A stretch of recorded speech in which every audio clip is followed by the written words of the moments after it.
Go Joe. Oh boy. So as you can see, guys, I am definitely Team G.I. Joe, but don't worry. You do not have to worry if you've picked one team and then you change your mind. We're going to cover that in just a moment. But the first thing I want to do is obviously welcome you guys back to a brand new G.I. Joe War on Cobra video. Today, it is once again a sponsored video by the lovely folks over at G.I. Joe War on Cobra. So I want to thank them for, of course, working together with us here to put together another hopefully epic video for you guys. Don't forget, guys, this is the second of these types of videos, so go check out part number one, because I think it's really going to give you a great idea of what you can expect when you just download the game, kind of your first impressions, the idea of going through that tutorial section, and the introduction of a lot of this world and characters. And then today we're really going to go way more in depth. I've spent roughly, I would guess, around 7 to 10 hours playing the game, and I've been incredibly impressed by just how much more depth there is than I had even imagined. Like, there really is quite a bit of strategy, and I would almost divide the game into like two different types of games, which we will discuss in just a moment. But the first thing I do want to mention, just like with our previous video, guys, if you'd like to grab G.I. Joe War on Cobra, use the link at the top of the description to grab the game for yourself.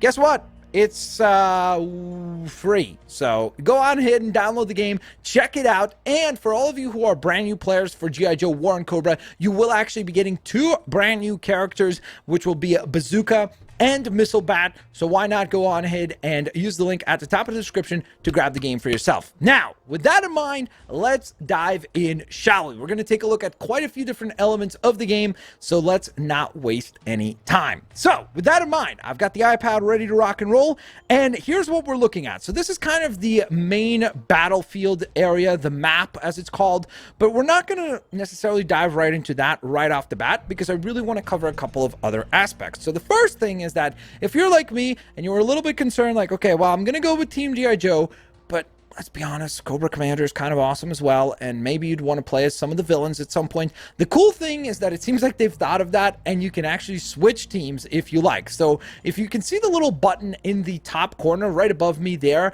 you can see the level that I'm ranked at, which is level 13, and right next to it you'll see like a little rotation arrow. So if you hit that button right there, boom shakalaka, you transfer teams, and you now would be able to go on ahead and play as Cobra. So the cool thing is that it does permit you to go on ahead and go back and forth between the two different factions. And so if, let's say, you've played as the Joes for X amount of hours and you're like, you know what, I'd really love to go on ahead and get a really cool Cobra team done and build up a squad and build up a base, you can do so. And so would apply if you, let's say, started on the Cobra side and wanted to switch to your Joes, which I think is super duper awesome. And you do have a lot of really cool characters, obviously, a lot of very iconic characters, and some new characters as well, which is super cool to see. Now, I'm not going to lie to you guys, I'm definitely a G.I. Joe team member, so I've been working much more so on the G.I. Joe side of things. And this is what I was referring to before, where I said the game really does feel almost like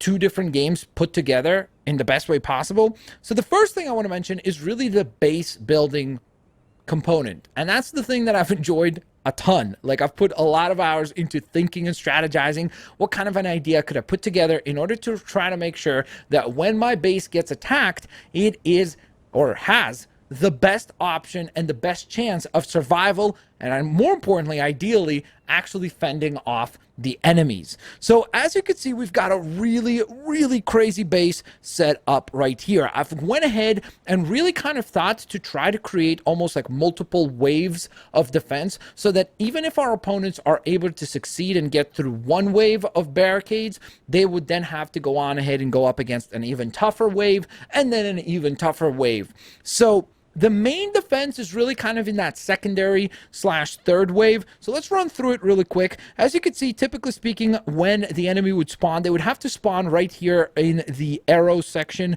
where you can see these mines right here. So we've got a giant layer of mines preventing the enemies from just making their way through easily. And we've put up these barricades that prevent the enemies from going through, unless if they just go through the middle. Now, once they've succeeded and they've made their way through, they might be happy, celebrating, oh yeah, we got past that. Well, boom shakalaka, check out what you got to run into now. You've got machine gun turrets across the board, so we got 3 of those, and they've got a really, really excellent radius of defense. The nice thing is that when you click on them, you can see what they actually defend, so I think that that's super duper convenient, and you can see that based on the ranks and the actual positioning, they will go on ahead and defend a certain radius. So for example, if I were to click the little button right here, the arrow, which is the upgrade button, I could go on ahead and upgrade this one to create a higher DPS, which is damage per second, increase its health, and its range in this particular case remains the same. But honestly, these machine gun turrets are an excellent range as it is, so just adding even a little bit more to them from just a damage perspective makes a pretty massive difference. So for example, if I just went ahead and clicked that, I can go on ahead and instant build, and now we've upgraded that particular turret to be even more so powerful than before. We also do have some flamethrowers throughout here, which is absolutely awesome. They're a lot more limited in terms of their capacity to produce damage on a radius basis. So you'll see, for example, this one does only 5.5 DPS, whereas the machine guns were, I believe, 80. Oh no, sorry, 36.4. Well, why did I think this one was this one way higher? Huh. Okay, maybe the increase was the increase 8.9. For some reason, I had thought of the number 89. Regardless, though, after that, we have some more defenses. So we've got some barracks set up, and we've got this really cool build called the locker room, where you can go on ahead and actually load up any one of your kind of hero characters. So they're a little bit of a higher rank than just your typical kind of goon type character. So in this case, we've got Roblox set up here because he's really the most tanky, at least for my particular roster right now. He's the tankiest of the characters, so I really do find him to be a very reliable character to select here. However, the awesome folks over at G.I. Joe War on Cobra did unlock for me Snake Eyes, who's absolutely awesome, of course, probably my favorite Joe.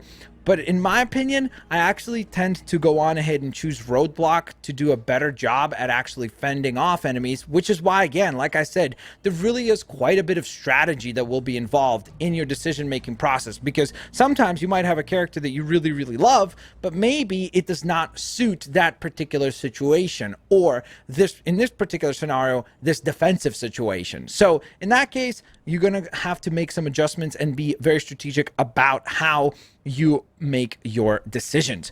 Then, of course, in the latter half of the base, you can see we've got some more defenses. Actually, these heavy artilleries, which work fantastically well. And then you've got these power generators, which, by the way, another crucial component here is how you position your power generators. Because if you're like me and you just go on ahead and initially just position the power generators out here, let's say, right? The problem with that is that you can see that the power generator, its radius of effect does not actually reach any of these other heavy artilleries or the anti-tank turret here. So that anti-tank turret and that heavy artillery is not functioning because it does not have any power to supply it with.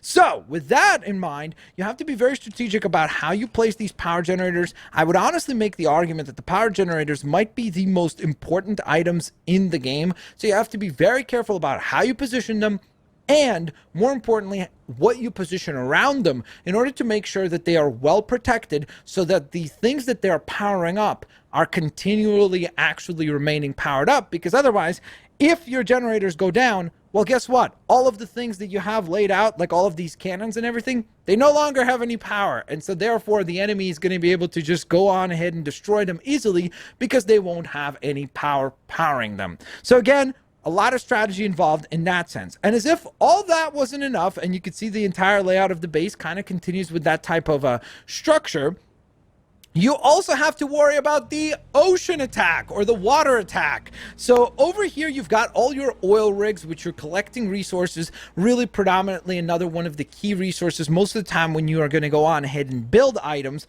Right now, I don't believe I have anything actually available to build, unfortunately, because I've already gone ahead and built everything that I can build up until this point.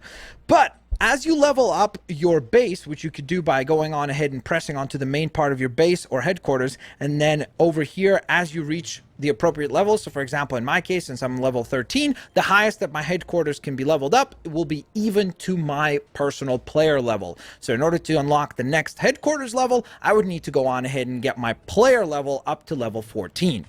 And so as you unlock that, you'll see that it actually lets you know what kind of items you're going to get. So for example, in my case, it looks like we're going to get another generator. I actually think that might be a new defense turret of some sort. And then you are going to get another 2 landmines and 1 water mine. So over here, you'll notice that, or naval mine. I apologize about that.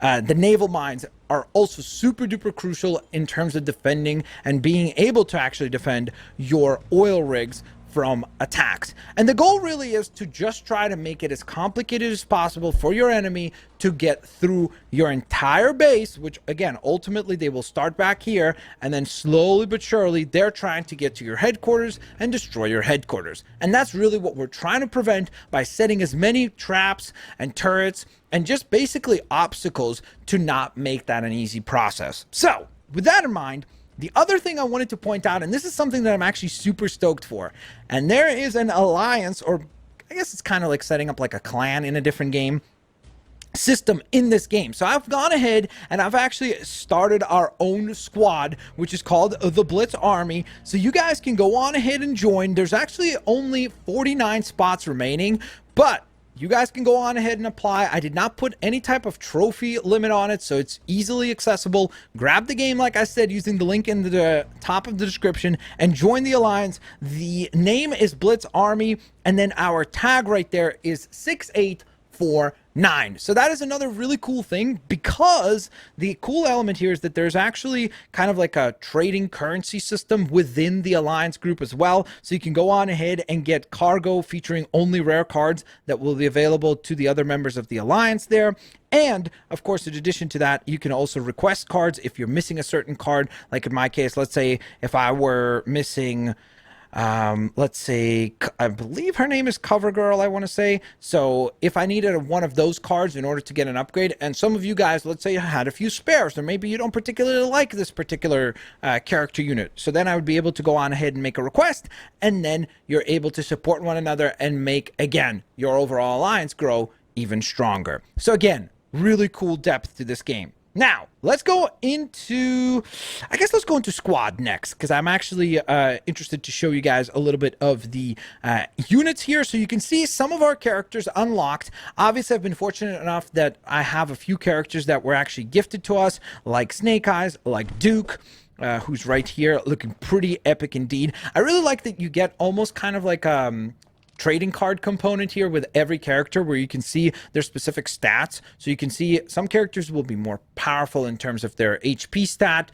but then maybe they'll do a lot less damage. Some characters might have terrible range, but then they might be incredibly quick and do a lot of damage. And so you really have to kind of strategize about which one of the characters fits maybe your playstyle, and then furthermore, the specific situation that you're trying to deal with. So I think that that's really cool to see. Now, with that in mind, obviously Snake Eyes is an absolute beast. Now, let's go on ahead and take a look at the upgrading. So for example, right here, we've got Beachhead, who actually we are able to upgrade because I have enough cards collected for him. So it requires 25 cards for the upgrade, and then of course 3,000 gold. Fortunately enough, we're able to fulfill both of those conditions. So we're going to hit upgrade, and now our character becomes a tad bit more powerful, which is another cool thing, because obviously, even if there's a character that maybe is not particularly great in one area, by continuously upgrading that character, you will continually make that character better and better relative to the other ones that are available on your squad.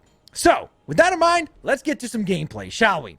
Or I guess some battle gameplay, more specifically. So we're going to go into the map. And I've been playing these just like general battles, but there is a campaign also that you're going through. So you'll notice that, for example, I've got a lot of these areas that are locked, and the way that you unlock them is by using your gems. So for example, if I were to hit one of these locked areas and then unlock it, you'll notice that they will slowly but surely become available to me, so I can create a much more active map just by continuously investing that particular resource into these unlocks, which again, that's why I'm saying that the game really does feel like two games, where on one hand, it feels truly like I guess strategy game, but at the same time like a resource management game where you really have to manage your resources and think ahead like, okay, do I want to use my gems in order to resupply my squadron, or do I want to use my gems to unlock elements on the map, which will then in turn give me the chance to battle more often, earning other resources in the process like oil and gold. So it really does force you to think ahead about what is your strategy and what is going to be your approach. And as you play the game more and more, you definitely will learn which elements and which strategies work better for your specific playstyle. So with that in mind, let's get to some of the campaign missions. So the campaign missions are the ones, in the case of the G.I. Joes, they will have Cobra villains. So for example, you can see right here, we've got a couple of missions that involve Baroness. And I actually was going to try to get some Baroness glasses for this, but instead, we got these ones just to kind of add a little bit of almost cosplay to this whole thing.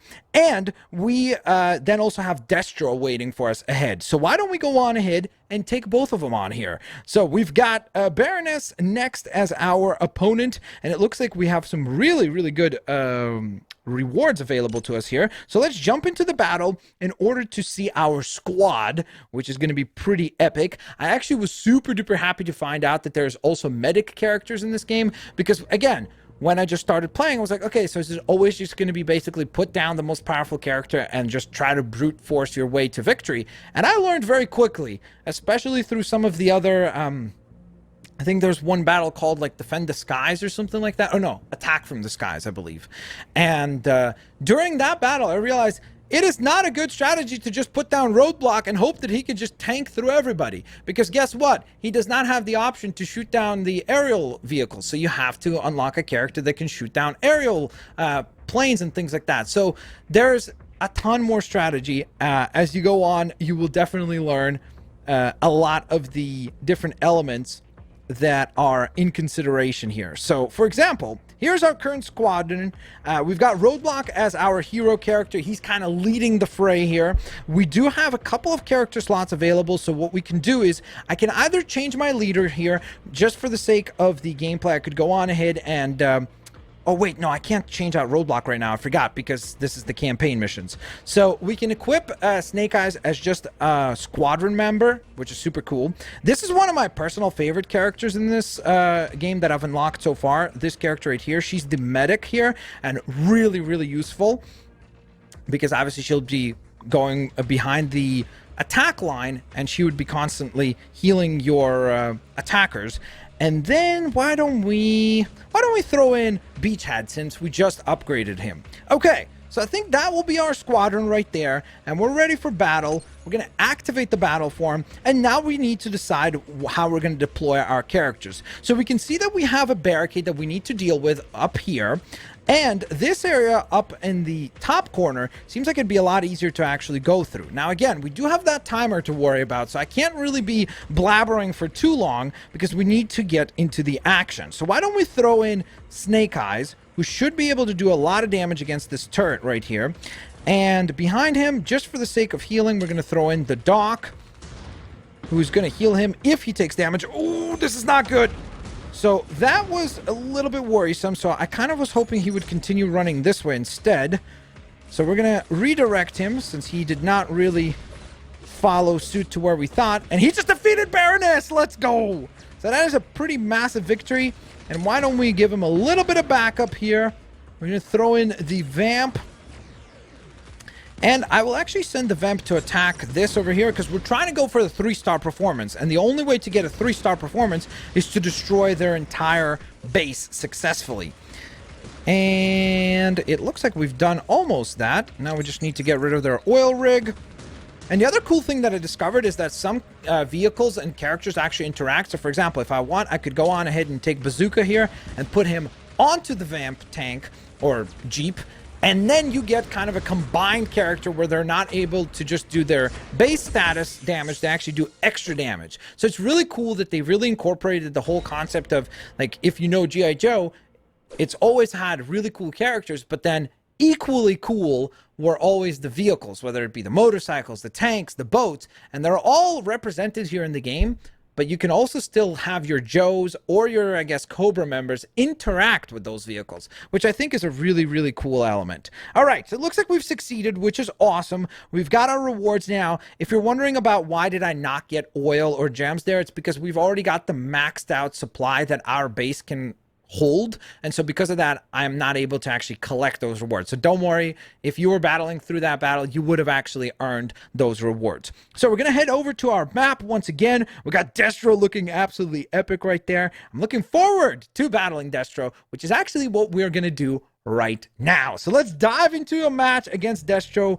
Probably actually my favorite Cobra character would be Destro. As much as I think Cobra Commander is awesome, I actually think Destro is a tad bit cooler. All right, so let's jump into our next campaign battle, which is going to be battle number 4 or chapter number 4. And this is going to be our first encounter with Destro himself. Nice going! They've retreated back into the jungle. You getting this? That was Scarlet communicating there. Damn, that you, Scarlet? Was wondering where in the heck you were. Plane was shot up. Had to bail out. 10 clicks north of your... Taking fire. Send. I wish I could do crackle voices, but not going to be able to do that. Hello, Scarlet. Looks like we lost her signal. Wish we had time to do this the easy way, but sounds like she needs help fast. Problem is, from the looks of it, Cobra's had enough time to airdrop in some heavy artillery, and trust me, those things hit like hammers. We need to use something durable to draw their fire. A tanking unit will do the trick. Once it engages, send in the troops and take out the artillery. So you can see that the campaign missions also walk you through that process of teaching you some strategy about not just throwing your characters forward because you really love Roadblock or you think that Beachhead is a cool character. They certainly are, but it's not going to be an excellent strategy if you put them down and they have to run into a whole bunch of turret fire, because they're most likely going to die to that.